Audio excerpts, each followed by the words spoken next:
for our retirees. We've had some really big wins this year. It's probably been the best year ever for retirees. And we got Social Security windfall elimination passed last year, along with the national FOP and a huge coalition of public sector labor unions. Coming off that, we increased the level of retiree money coming into the retiree trust fund. That's another thing our opponents are saying. They're going to form a committee to look at retirees. All right, that's a great idea. Problem is, it happened 40 years ago. Somebody had that idea 40 years ago, and the retiree trust has been around for 40 years. Do you want to vote for somebody that doesn't know how the FOP even works? We have a committee of like 15 or 17 people that meet a couple times a year to decide retiree issues. And if they're promising to do that, they're about 4 decades too late.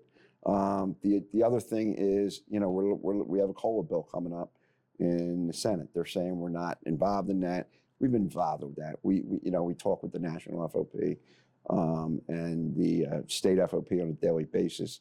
Joe Reagan, the state president, lives nearby here. He's in here a couple times a week. I know Nick Denofa, Gene Blackman, and Roosevelt Poplar are always on legislative stuff. That's just something we do. And, the way to win a campaign is not to try to alarm and scare retirees or make pie-in-the-sky promises. And, we've tried to run a really good campaign here. We've tried to run a campaign based on what we've done. There has been some conflict in this campaign, but the only conflict that's happened in this campaign is when our opponent says something that is not true. We're not going to let an untruth stand. We're going to stand up. We're going to defend that. We're going to defend ourselves. And more importantly than that, we're going to defend our members.